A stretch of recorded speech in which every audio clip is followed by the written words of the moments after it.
नमस्कार मित्रांनो, स्वागत आहे तुमचं डुप्लिकेट इंजिनियर्स या यूट्यूब चॅनलवर। आज आहे होळी पौर्णिमा। कोकणातील पारंपरिक होळी साजरी करण्याची पद्धत या व्हिडिओमार्फत आम्ही दाखवणार आहोत, तर व्हिडिओ शेवटपर्यंत पहा।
फाल्गुन पौर्णिमेच्या दिवशी येणारा होळी हा सण भारतामध्ये उत्साहाने साजरा होणारा एक सण आहे।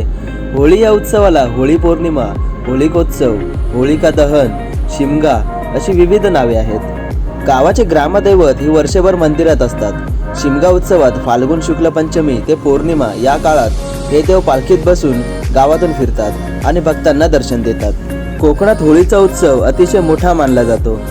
हा सण शेतकरी वर्गाच्या निवांत काळात येतो, म्हणजेच शेतीची कामे सर्व संपलेली असतात। शिमगा हा सण सुमारे 5 ते 15 दिवस असतो।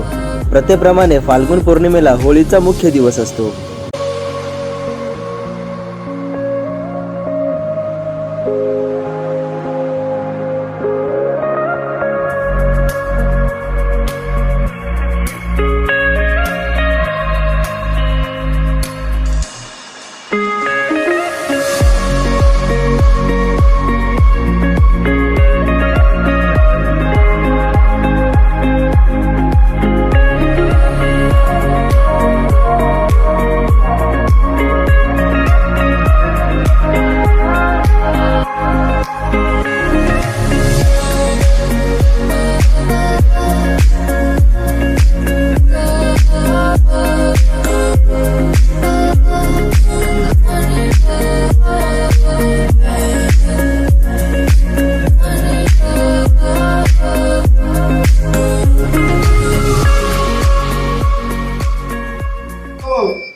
होली पौर्णिमा आज आहे आणि होलीवर खेळण्या रंगण्यासाठी तो नेत आहोत।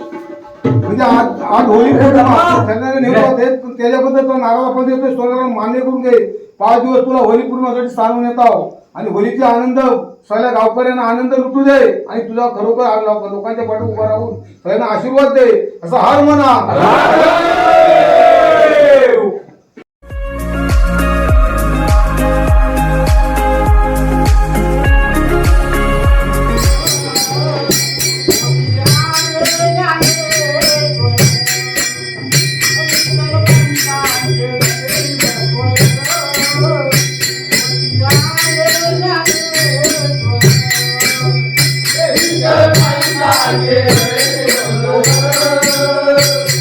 Yeah.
काय होलीमध्ये बाबू शिंदे आपल्या जगाचे हात खूप आहेत.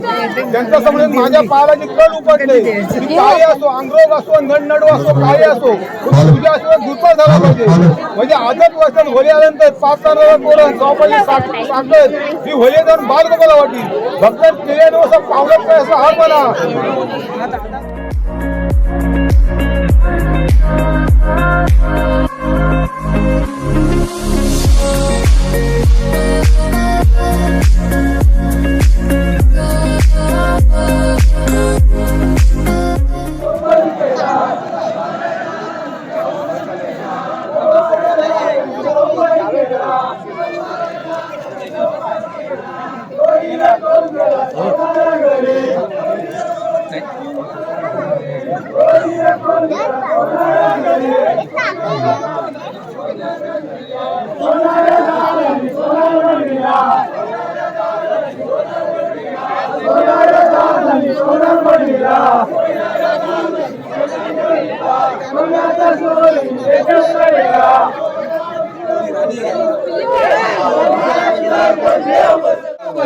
यावं पालखीचा गायका काय बस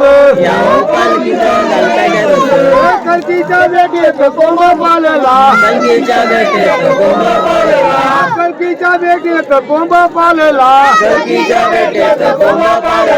वाकडाती कडा गगनाशी गेला वाकडाती कडा गगनाशी गेला तोई रे कोंब गेला लवारा घरे तोई रे कोंब गेला लवारा घरे लवाऱ्या दादाने लवपण केला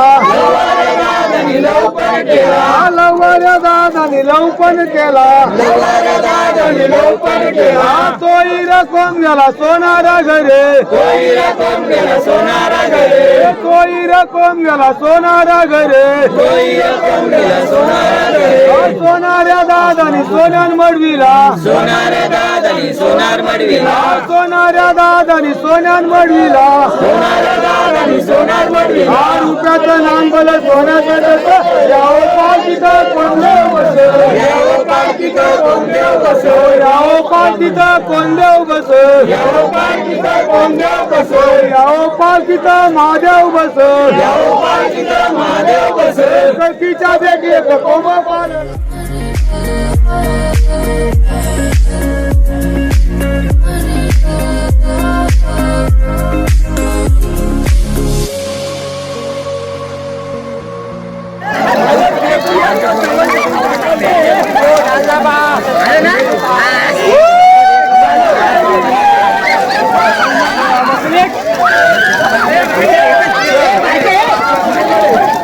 होळी वसंत ऋतूमध्ये साजरा केला जाणारा एक महत्त्वाचा भारतीय सण आहे. हा सण हिंदू पंचांगानुसार फाल्गुन महिन्याच्या पौर्णिमेला साजरा केला जातो. पहिल्या दिवशी होळी दहन केली जाते आणि दुसऱ्या दिवशी एकमेकांवर रंग उडवून रंगांची होळी खेळली जाते, ज्याला धुलीवंदन असे म्हटले जाते.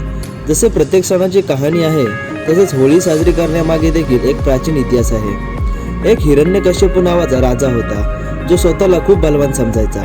स्वतःच्या अहंकारामुळे तो देवतांची घृणा करायचा. हिरण्यकश्यपूला भगवान विष्णूचे नाव ऐकणे देखील पसंत नव्हते, पण त्याचा पुत्र प्रल्हाद हा भगवान विष्णूचा परम भक्त होता आणि हे हिरण्यकश्यपूला अजिबात पसंत नव्हते. तो वेगवेगळ्या प्रकारे त्याला घाबरवण्याचा प्रयत्न करत असे, जेणेकरून प्रल्हाद भगवान विष्णूची उपासना करणे सोडून देईल. भक्त प्रल्हाद त्यांना न डगमगता त्याच्या भगवान विष्णूच्या भक्तीत लीन होत असे. या सगळ्याला कंटाळून राजाने एक योजना बनवली आणि त्यानुसार आपली बहीण होलिका, जिला वरदान मिळाले होते की ती आगीवर विजय प्राप्त करू शकते, तसेच कोणतीही आग तिला जाळू शकत नाही. राजाने होलिकेला भक्त प्रल्हादला घेऊन अग्नीच्या चितेवर बसण्यास सांगितले. प्रल्हाद आपल्या आत्यासोबत अग्नीच्या चितेवर बसला व भगवान विष्णूच्या नामस्मरणात लीन झाला आणि थोड्याच वेळात होलिका जळायला लागली. आणि ज्यानुसार होलिकेला आठवलं की तिला वरदानात असेही सांगितलं होते की ज्यावेळी ती तिच्या वरदानाचा दुरुपयोग करेल तेव्हा ती स्वतः जळून राख होईल. भक्त प्रल्हादला अग्नी काहीही करू शकली नाही, मात्र होलिका त्या अग्नीत जळून भस्म झाली. अशा प्रकारे त्या दिवशी लोकांनी उत्सव साजरा केला आणि तो दिवस होळी दहन म्हणून ओळखू लागले.